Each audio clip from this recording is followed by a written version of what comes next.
Hello बच्चों। आज हम बात करेंगे जो लोग क्लास 8 से क्लास 9 में आ रहे हैं उनके लिए क्या क्या पॉइंट्स हैं। क्या क्या पॉइंट्स बहुत ही इम्पॉर्टेंट हैं, क्योंकि हम जब क्लास 9 में आए थे, मैं अपनी बात करूं तो हमें कोई बताने वाला नहीं था क्या अप्रोच होना चाहिए, कौन कौन सी बुक्स को फॉलो करना चाहिए, क्लास 9 क्यों इम्पॉर्टेंट है, क्लास 9 ढंग से नहीं करा तो क्या होगा। ये सारे पॉइंट्स में आज हम बात करेंगे।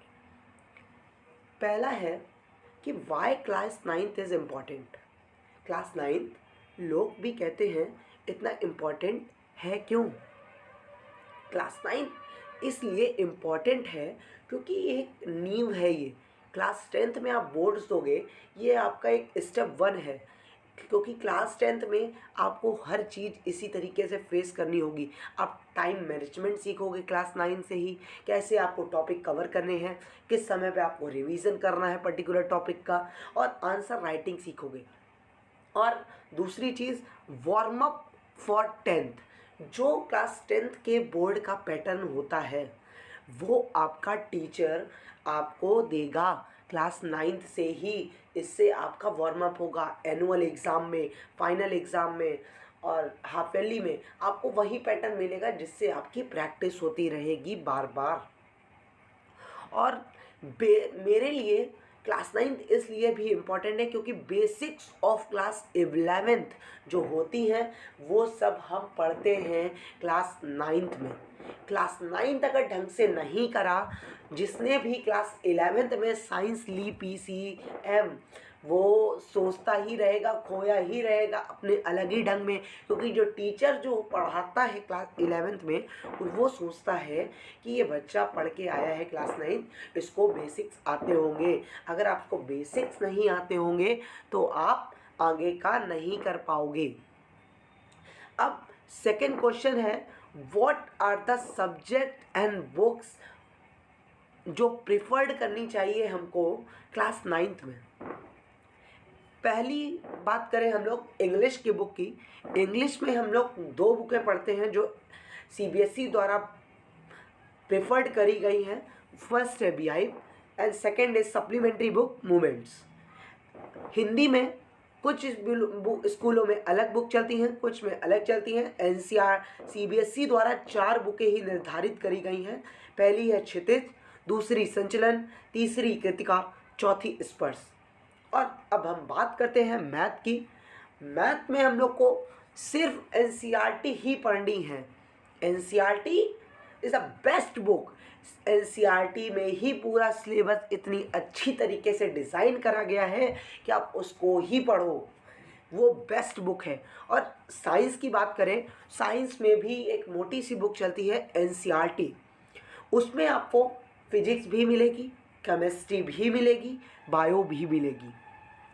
और क्लास 9 से ही डिवीज़न हो जाते हैं फिजिक्स, केमिस्ट्री, बायो के, जो एक ही बुक में NCERT में है। अब SST की बात करें, SST में हमको NCERT बुक ही पढ़नी है। NCERT बुक में हमारी हिस्ट्री की अलग है, सिविक्स की अलग है, ज्योग्राफी की अलग है एंड इकोनॉमिक्स की अलग है।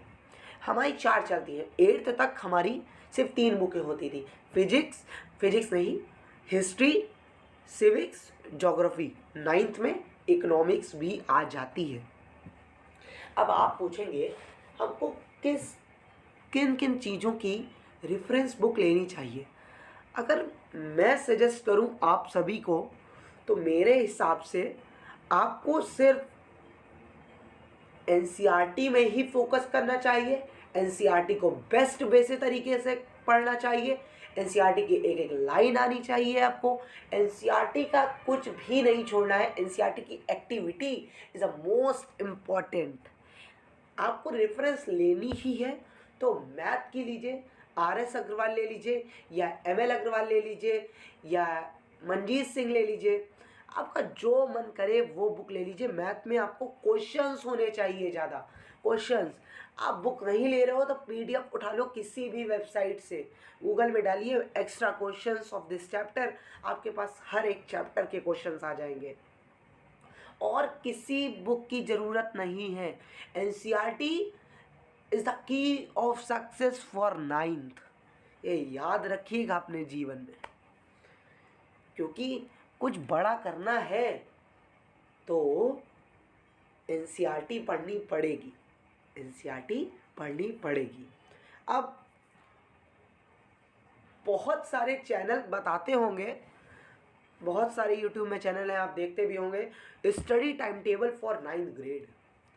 मैं आपको आपकी ज़िंदगी के रोज़ के 24 घंटे में सिर्फ मुझे 5 घंटे दीजिए, मैं आपको ऐसा टाइम टेबल बना के दूंगा कि आप भी कहोगे क्या टाइम टेबल है। इस वक्त आपको स्कूल भी नहीं जाना है, 24 घंटे में सिर्फ 5 घंटे, 4.5 घंटे, सिर्फ 4.5-5 घंटे दीजिए, आपको ऐसा टाइम टेबल दूंगा कि आप भी कहोगे। पहला है हमारा मैथ की बात करते हैं। मैथ को हम लोग को ज़्यादा समय नहीं देना है, जितना स्कूल में वर्क मिल रहा है, जितना आपको फेयर में करना है। कुछ एक्स्ट्रा क्वेश्चंस करने हैं क्योंकि आपने रेफरेंस कर ली है, एक्स्ट्रा क्वेश्चंस करने हैं। 1.5 our is very very sufficient time, बहुत ही सफिशिएंट टाइम है 1.5 घंटे में मैथ करने के लिए। अब हम लोग साइंस की बात करते हैं। साइंस हमारी 3 पार्ट्स में बटी होती है, फिजिक्स, केमिस्ट्री, बायो। आपको रोज़ नहीं पढ़नी है कोई चीज़, आपको रोज़ पढ़ना है तो वो भी बना सकते हो। 1.5 घंटे को आप डिवाइड कर दोगे, 1.5 घंटे 90 मिनट, 30 मिनट्स आप पढ़ो तो भी सही है, वरना इंटरवल्स में पढ़ो। मतलब मंडे को आपने फिजिक्स पढ़ी, ट्यूसडे को केमिस्ट्री पढ़ ली, वेडनेसडे को बायो पढ़ ली, फिर उसके बाद यही शेड्यूल चालू कर दिया, ऐसे पढ़िए। और एसएसटी हम लोग पढ़ेंगे 1 घंटे से 1.5 घंटे, क्योंकि एसएसटी का भी वैसा ही है जैसे साइंस का था। एसएसटी में हमको 4 मिलती हैं, 4 चीज़ें हैं, हिस्ट्री, सिविक्स, ज्योग्राफी, इकोनॉमिक्स। आपको हिस्ट्री कठिन लगी होगी क्योंकि उसमें डेट्स बहुत हैं, लेकिन आपको चिंता करने की ज़रूरत नहीं है। प्रयास में आपके लिए हर चीज़ आएगी। जिस दिन आप एसएसटी का लेक्चर देखोगे उस दिन आप भी कहोगे क्या लेक्चर था। अब इंग्लिश और हिंदी की बात करते हैं। इंग्लिश और हिंदी को मैक्सिमम 50 मिनट्स देने हैं। 50 मिनट्स बहुत हैं, 50 मिनट्स बहुत हैं। 50 मिनट्स में आप एक दिन इंग्लिश पढ़ो, एक दिन हिंदी पढ़ो। अब यहाँ पे एक ऑप्शनल सब्जेक्ट की बात करता हूँ मैं। कुछ स्कूलों में संस्कृत होता है, मैं संस्कृत की बात यहाँ पे नहीं कर रहा हूँ। कंप्यूटर मानते हैं, कंप्यूटर हर जगह चलता है। कंप्यूटर को करने के लिए आपको ज़्यादा ध्यान देने की ज़रूरत नहीं है। आपके पास वीकडे होता है, संडे होता है, संडे को आप कंप्यूटर पढ़िए 1 से 2 घंटा, बस। ज़्यादा कुछ नहीं करना है, बस इतना पढ़िए कि आप फोड़ोगे इतना एग्ज़ाम में, अपने एग्ज़ाम में। अब बात करते हैं, लोग पूछते हैं tips to score best in class 9th। अब मैं वो बताने जा रहा हूँ यहाँ पे, जो आपको हेल्प करेंगी आपके एग्ज़ाम में कैसे आप अच्छा करो। मतलब एक एवरेज से आप टॉप पे उठ के आ सकते हो 9th में। पहली चीज़ ये है कि आपको जितनी जल्दी सिलेबस ख़त्म कर सको आपकी जो छुट्टियाँ मिलती हैं समर वेकेशन, इस बार नहीं मिल रही, इस बार आपकी छुट्टियाँ भी हैं, लॉकडाउन चल रहा है, तो इस वक्त आप जितनी जल्दी सिलेबस ख़त्म कर सकते हो ये आपके लिए बेनिफिशियल है, बहुत ही ज़्यादा बेनिफिशियल है। जितनी जल्दी, मैक्सिमम टाइम लीजिए अक्टूबर तक का, 14 अक्टूबर 15 अक्टूबर तक का टाइम लीजिए।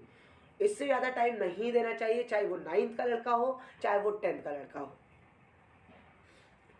इससे ज़्यादा टाइम आप दोगे तो आपका वेस्ट जाएगा। फिर अगर आपका सिलेबस ख़त्म हो रहा है अक्टूबर तक, तो इसके बाद आप क्वेश्चन सॉल्विंग में जाइए, एक्स्ट्रा क्वेश्चन।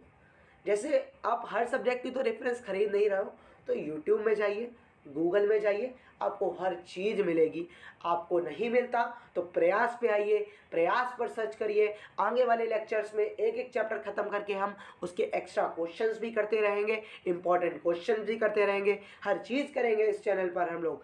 और सेकेंड चीज़ ये है कि आंसर को अपने तरीके से लिखना सीखिए, क्योंकि एनसीईआरटी 2 लाइनों में बात ख़त्म कर देता है। अगर आपको आंसर बढ़ाना है तो आपको लिखना आना चाहिए। इसलिए पढ़ के लिखने की आदत जरूर डालिए।